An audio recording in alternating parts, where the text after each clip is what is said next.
el Estado, a través del Ministerio Público, desvirtúa la presunción de inocencia.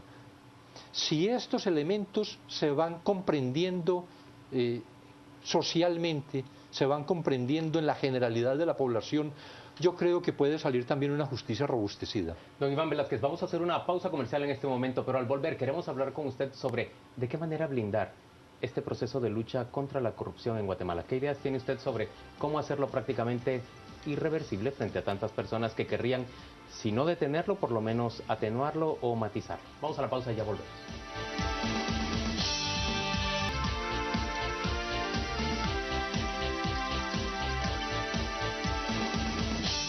Estamos de vuelta a las 8:45. Hoy nos acompaña el comisionado internacional contra la impunidad en Guatemala, el señor Iván Velázquez. Y ahora vamos a escuchar por medio de Ana Lucía Mazariegos qué dicen nuestros televidentes. Ana Lucía, qué mensajes, qué preguntas, qué comentarios hacen por medio de Twitter, por medio de Facebook en este momento, la audiencia del Canal Antigua. Hay muchísimos, Juan Luis, y estaremos leyendo algunos de ellos. Vivo los quiero, dice, señor Iván Velázquez, ¿qué piensa sobre la captura de varios corruptos y las pocas condenas? Dice. También Denis Recinos, por su parte, opina, los enemigos son claros, Fundación contra el Terrorismo, CACIF, los poderes de siempre. JP dice, comisionado, ¿investigan de dónde provienen amenazas contra la fiscal general? También Jimena Enríquez opina con nosotros, ¿cómo será el sistema carcelario en Colombia? ¿Es recomendable tener a tantos poderosos juntos? También Jimena opina, pregunta al comisionado, ¿cómo se construye país luego de cooptación Estado GT y estos casos? También @Ardavinson dice, señor Velázquez, ¿usted estaría de acuerdo con que una CICIG en su país en las mismas condiciones que aquí?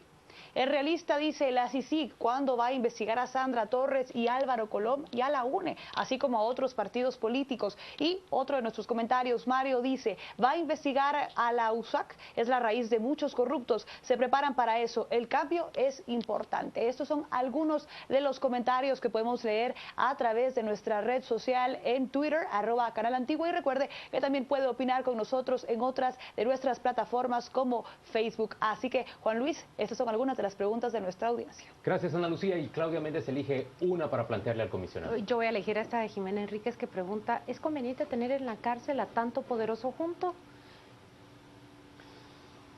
Siempre debe existir medidas en el sistema penitenciario que impidan que se puedan desarrollar algunas relaciones que podrían ser perjudiciales para la acción de la justicia o para el Estado. Hay una situación de realidad que es la insuficiencia en el sistema carcelario guatemalteco, pero para mí sería mucho más saludable que no existiera esa concentración como ahora la vemos en el Mariscal Zavala. ¿Usted cree que sería más sano que se les pudiera dispersar entre diferentes centros carcelarios? Sí, creo que sería más sano. Don Iván, yo retomo otra pregunta de nuestros televidentes. Uno de ellos decía, ha habido tantas acusaciones pero aún no hay condenas. ¿Cómo le responde usted a esa persona? Estamos sometidos a procesos, afortunadamente, que tienen un trámite que está señalado por la ley. Eso es justamente hacer un proceso como es debido, es decir, garantía de debido proceso, unas formalidades que se tienen que cumplir, etapas que se tienen que agotar, el derecho de defensa que se tiene que ejercitar. Hay muchos de estas investigaciones, de estos procesos que ya están para concluyendo etapa intermedia, que están para iniciarse el juicio.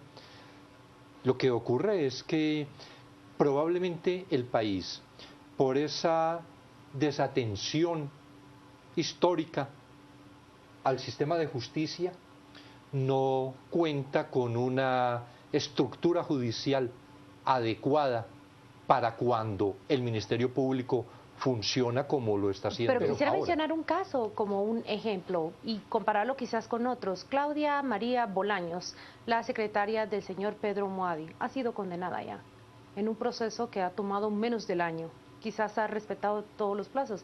Quizás la pregunta debiera ser, para seguir con la duda de ese televidente, es ¿por qué un caso como el de Claudia Bolaños llega a su condena en un tiempo casi legal, casi al pie de la letra de los procesos, y otros casos como el del señor Pedro Muadi, que está en el mismo proceso, no? De un lado, Pedro Muadi llega posteriormente, siendo el mismo caso, pero llega posteriormente, entonces... Porque él tenía derecho de antejuicio. Porque estaba con el derecho de antejuicio, bueno, todo el trámite que hubo que surtir. Hay una situación con procesos como este de la cooptación del Estado. Tantos imputados en una misma actuación, que aquí había una necesidad por la íntima conexión que existía entre un caso y otro caso, entre la acción de una persona y la acción de otra, que resultaba realmente difícil hacer una separación. El tema de la línea, con más de 25 procesados, esos son casos que por su propia configuración deben demorarse más, sobre todo cuando son pocos los jueces, y aquí planteado desde la situación particular del juez Gálvez, que tiene a su cargo todos esos procesos, cómo hace para poder actuar en tantos procesos con tantos indicados. De ahí que una muy buena medida que adoptó la Corte Suprema de Justicia, la juez evacuar su juzgado, que la juez D va a conocer de todos los asuntos anteriores a marzo del 2015, según entiendo. Eso ya significa que asuntos que estaban represados, el caso de Haroldo Mendoza, por ejemplo, uno de los temas que está a conocimiento del juez Gálvez, debe pasar entonces a la jueza Ifán. Pero es deseable que aún tantos casos de la misma temática sigan estando concentrados en el juez Gálvez, aunque se haya nombrado a esta jueza para que ella evacúe los que se encontraban en la presa previos a abril del 2015.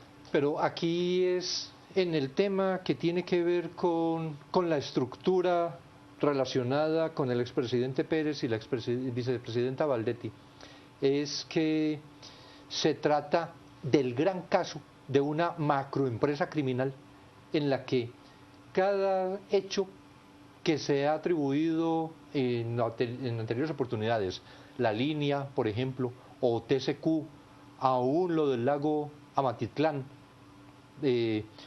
o la cooperacha, elementos, por ejemplo, o la cooperacha que tienen elementos de esa misma macroestructura que está actuando. El tema de la financiación de campañas políticas, la financiación ilícita, eso está dentro de esa misma macroestructura. Entonces por eso usted ve razonable que el mismo juez conozca de toda esa macroestructura. Claro, claro, porque es que además por la conexidad que existe, si no se hiciera, los propios abogados estarían reclamando que se unificara. Prácticamente está juzgando un sistema él. Sí.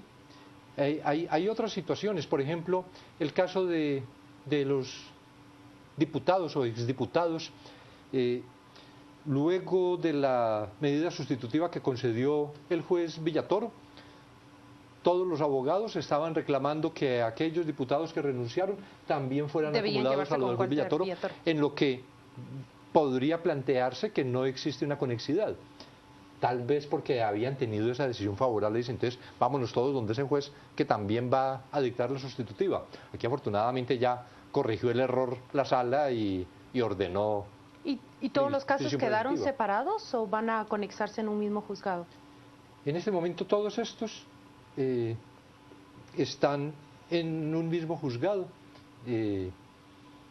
Ya es decisión del juez definir si continúa o los separa. Nosotros queremos plantearle una pregunta comparativa. Usted ha vivido este proceso del 2015 y el que vivimos ahora en el 2016. ¿Qué diferencia hay entre un año y el otro? En el uno pues caen las dos figuras que portentaban el poder oficial, y en el 2016 vemos caer también a figuras poderosas, pero en el campo económico. ¿Cuáles son las diferencias entre enfrentar a unos y enfrentar a los otros? Realmente no veo diferencias. Aquí el problema es que existe una gran corrupción que capturó al Estado, que tiene manifestaciones en muchos sectores, hay muchos elementos involucrados en todo esto, de manera que podría plantearse que todo esto corresponde a la misma gran situación criminal que tiene sus particularidades de acuerdo con cada uno de los que se está vinculando.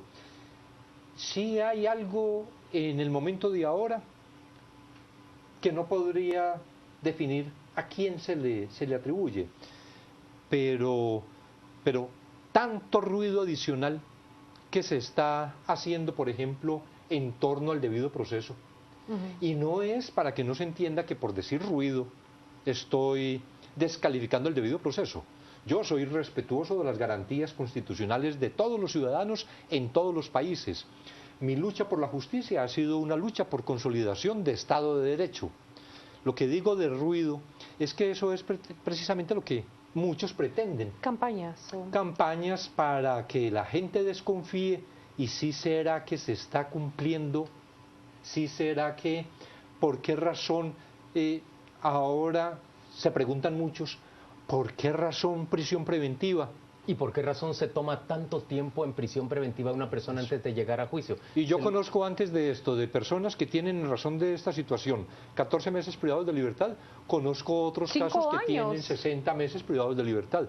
Ese es un tema de problemática nacional, pero allá hace que me parece muy importante que ahora se esté debatiendo. Pero allá hace falta desarrollar una discusión más. Esa persona que probablemente ha estado 60 meses privado de su libertad de manera preventiva antes de ir a juicio, no es una persona que tiene un apellido que sea, digamos, conocido o que tenga relaciones que le hagan que alguien abogue por él frente a una autoridad como el Comisionado contra la Impunidad. Esa diferencia de visión que hay en Guatemala, o esa diferencia de apreciación entre el caso de alguien que resulta cercano por conocido o que resulta prominente por ser, digamos, un notorio exfuncionario, por ser un próspero empresario. ¿Cómo ve usted en términos democráticos que a nadie le importe que un don nadie se encuentre 60 meses en prisión y en cambio que otro conocido pase 14 meses y por supuesto levante alarmas? Que es razonable que las levante también. Es lamentable naturalmente que haya diferencias de esa magnitud, pero es provechoso, dado que la justicia tiene que ser igual para todos y que la ley es aplicable a unos y a otros, que se discuta sobre la aplicación democrática del derecho penal, que se busque por un sistema democrático, que se propenda que seamos iguales realmente ante la ley. Sí, medidas que sean aplicables a todas las personas independientemente de su condición social. Pero aquí toca otra pregunta, ¿por qué tanta captura internacional, una docena quizás, no se ejecuta? ¿No es riesgoso que se interprete que fuera de Guatemala la justicia y esta lucha contra la corrupción no los va a alcanzar? Yo creo que sí los va a alcanzar. Hay una dificultad siempre cuando a través de los canales diplomáticos hay que acreditar ante los países en los que probablemente se encuentran algunas de estas personas. El caso, por ejemplo, de Alan Marroquín en Estados Unidos, porque no de todas las personas que están con orden de captura tenemos la certeza del lugar del país donde se encuentra. Pero creo que en esto además se van afinando procedimientos, las experiencias del Ministerio Público en el tema de las capturas internacionales, el cumplimiento de protocolos y la respuesta también de los otros países para que actúen rápidamente ante peticiones como estas que se han formulado respecto de tantas personas. Hablemos en concreto del señor Pérez Maura, que recientemente ha solicitado, estoy hablando del caso TCQ por supuesto, que recientemente ha solicitado a la empresa que terminó comprando las operaciones de su firma anterior, incluida la de TCQ, ha pedido que esta empresa no verbalice, no exprese las condiciones en que se dieron esas negociaciones. No colabore. No colabore en concreto con la justicia. Que no suministre los documentos que se encuentran en TCB. Eso es pedir que se obstruya justicia.